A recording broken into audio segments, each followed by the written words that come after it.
So we recently started a new podcast called Life in the Cave, and I tried to explain what the allegory of the cave is, sort of interspersed throughout the podcast. But I would like a source to point someone to just explain what the allegory of the cave is, and I wanted it to be kind of a one-time thing. I have a couple other shorter videos on the cave, which you can check out on the channel, but I wanted it to be long enough that you get a comprehensive view of what the cave means, and I also wanted it to be thorough enough that I don't have to do this video again.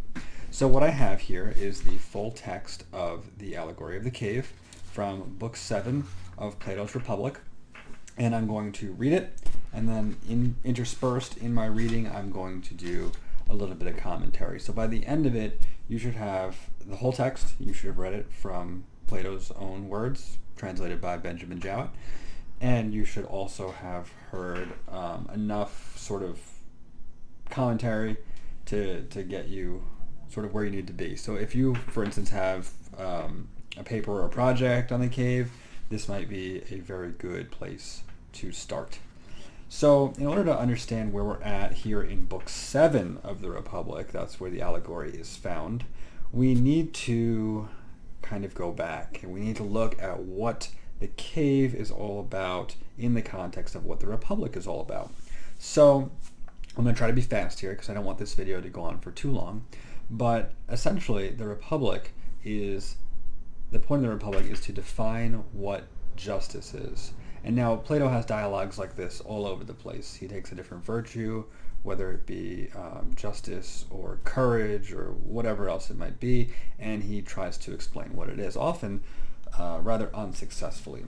But the Republic is one of the more robust attempts at defining what a virtue is, and in doing so, he tries to look at where justice is in a big place, in a city, to understand what justice is like for the individual. So his idea is that if we're trying to read something, it's better if we have big words than if we have smaller words.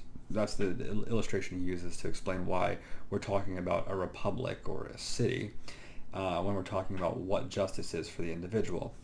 So they designed this republic, and the republic is designed around what's known as the guardians. And these are the people that protect the citizens, but they also rule the citizens. So there are a couple different sorts of guardians, but the best of the guardians are the ones that are able to understand justice and understand the good, which is where we're getting, and apply it to people who essentially don't. So when we're talking here in Book 7, Plato is using a series of allegories, a series of illustrations to explain what the good is. So the cave, and then there's an illustration of the sun, and there's an illustration about a line, a broken up line. And these are all to explain what the good is. And the good is essentially what the guardians of the city need to know about. So this is sort of the education of the guardians. Once they understand the good, they're going to be able to rule the city. So, in light of that, we have Plato explaining this allegory of the cave. As he's trying to explain what the good is, he's explaining the allegory of the cave. So I'm going to start reading it. It's only 3 pages, the entire allegory, and in between I'm going to try to give some commentary. So this is the beginning of the text, and I'll try to indicate when I'm no longer reading. So he says, "Behold, human beings are living in an underground cave, which has a mouth open toward the light, reaching all along the den. And here they have been from their childhood, and have their legs and necks chained so they cannot move, and can only see before them, being prevented by the chains from turning round their heads. Above them and behind them is a fire, blazing at a distance. And between the fire and the prisoners there is a raised way, and you will see if you look a low wall built along the way, like the screen which marionette players have in front of them, over which they show puppets." So this is the setup. This is a scenario. We have a bunch of people that are in a cave. They're facing the back of the cave, and the back of the cave has a wall. Behind them is a path, and another shorter wall where people are sort of passing by, and behind that is a fire. So if you think fire, path, cave, wall, so the fire is emanating light onto the back of the wall, of the cave wall, and people are passing by, and it's producing shadows, and those shadows are what we're going to read about now. And do you see, I said, men passing along the wall carrying all sorts of vessels and statues and figures of animals made of wood and stone and various materials which appear over the wall. Some of them are talking, others silent. Now remember, this is a dialogue, so the other person is talking here. You have shown me a strange image, and they are strange prisoners.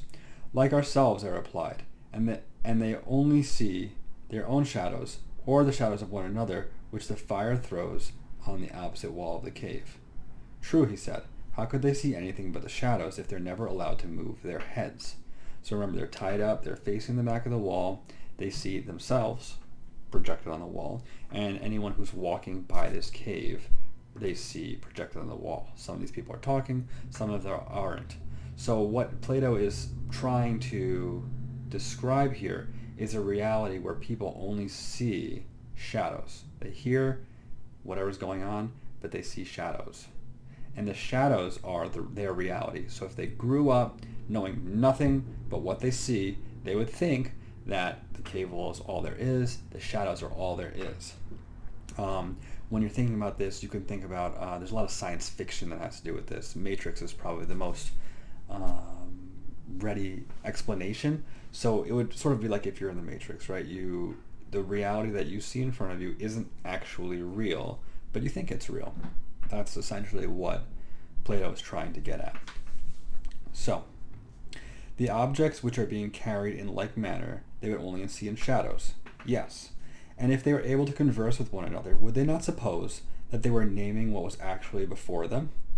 So what he's saying is, say there's a shadow of a dog on the wall. It's like, oh, there's a dog. The dog is the shadow. They don't know what a real dog looks like. They only know what the shadow of the dog looks like. So they see a little dog shadow. They hear a bark. They say, there's a dog. A dog is that thing. And if they were able to converse with one another, would they not suppose that they were naming what was actually before them? Sorry, I just reread that. And suppose, further, that the prisoner had an echo which came from the other side. That the prison had an echo which came from the other side. Would they not be sure to fancy, when one of the passer-by spoke, that the voice which they heard came from the shadow? So Plato is suggesting, Socrates, I guess, in this dialogue, is suggesting that they would even think that the sounds were coming from the shadows. Like this would be their reality. To them, I said, the truth would literally be nothing but shadows of images. That is certain. And now look again, and see what naturally follows it. The prisoners are released and disabused of their error. So someone cuts them out from the cave, cuts their shackles or whatever. At first, when any of them is liberated and compelled to suddenly stand up and turn his neck around and walk towards the light, he will suffer sharp pains. The glare will distress him, and he will be unable to see the realities of which in his former state he had seen in the shadows, and then conceive someone say to him that what he saw before was an illusion, but now when he is approaching nearer to being, and his eye is turned towards more real existence, he has a clearer vision. What will he reply? And you may further imagine that his instructor is pointing to objects as they pass and requiring him to name them. Will he not be perplexed? Will he not fancy that the shadows which he formerly saw are truer than the objects which are now shown to him? So he's saying, if you have someone who grew up in this cave for this whole entire time, his whole entire life, and now he is finally getting to this place where he's turning around, he's seeing what's outside the cave, and he's seeing what's causing the shadows and causing the noises. He's, first of all, it's going to be very difficult, right? Because it's going to be the brightest thing he's ever seen in his life. So his eyes are going to be all messed up. He's going to be disoriented. Obviously, there will be a lot of difficulties in his situation when this happens. But he's not going to get it, right? He's going to see, for instance, we talked about earlier, a dog, and he's going to say, well, that's not a dog. And he's going to turn around and look at the shadow. He's going to say, that's a dog. So what's going on here? So he's not going to really get it. And Socrates says, if he is compelled to look straight at the light, Will he not have a pain in his eyes which will make him turn away and take in the objects of vision which he can see, that is the shadows on the wall, and which he will conceive to be in reality clearer than the things which are now being shown to him? So he's trained his whole life to look at shadows. He's going to now look at the sun or a fire, and it's going to be really hard for him to see. He's going to turn back and he's going to say, I'd rather see the things that I can understand. And suppose once more he is reluctantly dragged up a steep and rugged descent and held fast until he is forced into the presence of the sun himself. Is it not likely to be pained and irritated? When he approaches the light, his eyes will be dazzled, and he will not be able to see anything at all of what are now called realities. He will require to grow accustomed to the sight of the upper world, and he will see the shadows best, and next the reflections of men and objects in water, and then the objects themselves. Then he will gaze upon the light of the moon and the stars and the spangled heaven, and he will see the sky and the stars by night better than the sun or the light by day. Last of all, he will be able to see the sun, and not mere reflections of the sun in water, but he will see it in its own proper place, and not in another. He will contemplate the sun as it is. So we're talking about this prisoner that was released from the prison, released from the cave, dragged out of the cave, and slowly gaining the ability to see things, see reality as it really is. As his eyes grow accustomed, first he'll be able to see things dimly, he'll be able to see reflections and shadows, and then he'll be able to look at objects, and he might be able to look at a light source. And that's just, as the allegory goes, that's just saying people who are deceived in the reality that they're looking at. Once they see true reality, they won't be able to see it perfectly at first, but it has to be something that they grow accustomed to, and they do over the course of time. Then he will proceed to argue that it is he who gives the seasons and the years, and the guardians, he being the sun, and the guardian of all that is in the visible world, in a certain way, the cause of all things which he and his fellows have been accustomed to behold. And when he remembers his old habitation, and the wisdom of the den and his fellow prisoners, do you not suppose that he would facilitate himself on the change and pity them? So now he's thinking about all the other people that are left in the cave, and he's saying, oh, that's kind of a crappy way to live, so let me go and rescue them. And if they were in the habit of conferring honors among themselves on those who were quickest to observe the passing shadows, and remark which of them went before and which followed after, and which together, and who were therefore best able to draw conclusions as to the future, do you think that he would care for such honors and glories, and envy the possessors of them? Would he not say, with Homer, better to be a poor servant of a poor master, and to endure anything rather than to think as they do and live in their manner? All right, I have to stop a second to break this apart. So he's talking about the people that are in the cave, and remember, it's an allegory to our world, our reality. So he's saying that the people in the cave probably, like we do, have celebrities and have people who are better than others and have people who are really good at whatever. And he's saying that these people are probably praised in the cave if someone's able to look at these shadows and say, oh, I know what that is, or I can tell the future based on that thing. Oh, there's a cart carrying Christmas trees and it's going to be Christmas soon, or whatever. To the people in the cave, those skills are very important, and those skills are lauded, and people are loved for those. But if you saw a reality that was outside that cave, you would think that's just ridiculous. You'd say, I don't want to be trapped in a cave looking at shadows, no matter how many people love me for it. And of course, the allegory is that once you see the good, once you see reality as it exists, you're not going to be happy about the glories that man can give and the glories that are available to people when a bigger, stronger reality is available. So, he said that he would rather suffer anything than entertain these false notions and live in this miserable manner. Imagine once more, I said, such a one coming suddenly out of the sun to be replaced to his old situation. Would he not be certain to have his eyes full of darkness? To be sure. And if there were a contest, and he had to compete in measuring the shadows of the prisoners who had never moved out of the den, while his sight was weak, and before his eyes had become steady, would he not look ridiculous? Men would say of him that he went down, and he came back without his eyes. It's better not even think of going out of the cave. And if anyone tried to loose another and lead him up to the light, let them only catch the offender, and they would put him to death.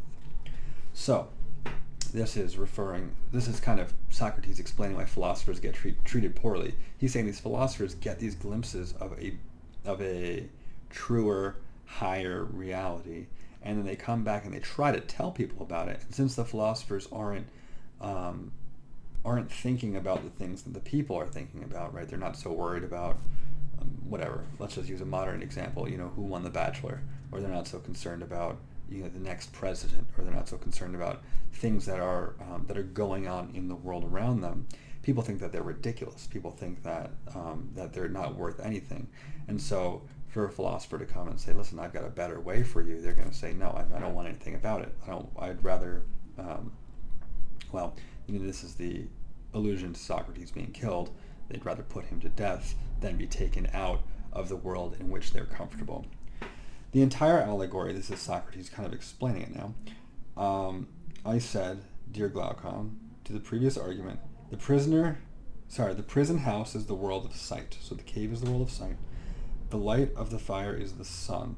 And you will not misapprehend me if you interpret the journey upwards to be the ascent of the soul to the intellectual world according to my poor belief, which at your desire I've expressed, whether rightly or wrongly, God knows.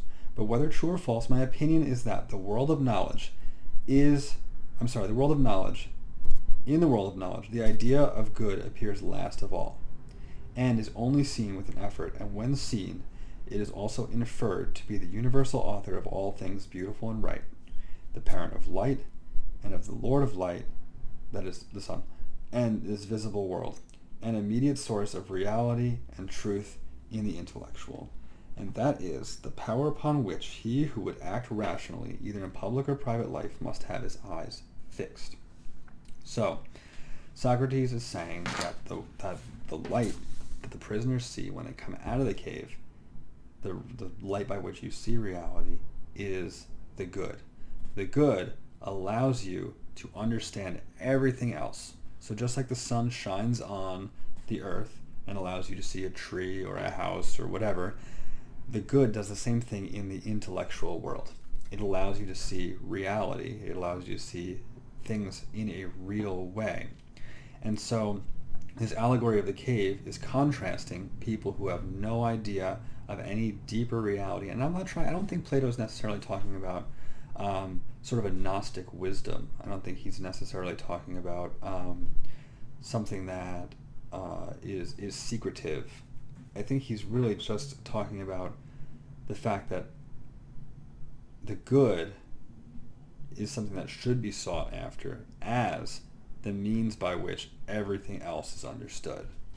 And Plato talks about the good in a couple of other dialogues, in a couple of other places. In fact, right after this, he uses a couple of other illustrations. But this isn't really necessarily a video about the good. It's more a video about the cave. So to recap real quick, the cave is an allegory trying to explain what the good is. It's talking about prisoners that are tied up in a cave looking at a wall. And they see shadows on the wall, and they hear people talking, and they think that that's reality. So their reality is a lesser reality. Eventually someone is pulled out of the cave, and they see the world. First it's really hard to see, but then they grow accustomed to it, and finally are able to see even things as bright as the sun. So the sun, in this case, is the reality that you're working up to. The sun would be the good in this case. So they come back down to tell their people. They're like, yo, there's something much better out there. Like, why don't you guys come? But the people are like, yo, you can't even see the shadows on the wall. You can't even see our reality. You can't see the stuff that we find important. So we have no desire to go with you. And that's, of course, explaining why philosophers have such a hard time in the world. So when we talk about the allegory of the cave, and when we talk about people who are in the cave, we're really just talking about people that are not inclined to any deeper reality than the one in which they are. And again, I don't mean that in any way. You see a lot of stuff on the internet about, taking mushrooms or whatever to understand, to get a deeper perception of the world. I'm really just talking about an examined life. I'm talking about a life that is not informed by the shadows on the wall. That's not informed by, for instance, the news media or celebrity culture or, whatever, your friend's dad. I don't know who tells you about your stuff, but but that is examined. That's understood by your intellect, and that's understood by reality, not shadows on a cave. So that is the text of The Cave by Benjamin Jowett. That is a little bit of my commentary on it, and we've made it in just over 20 minutes. So I think that's where we'll cut it off. If anyone has any questions,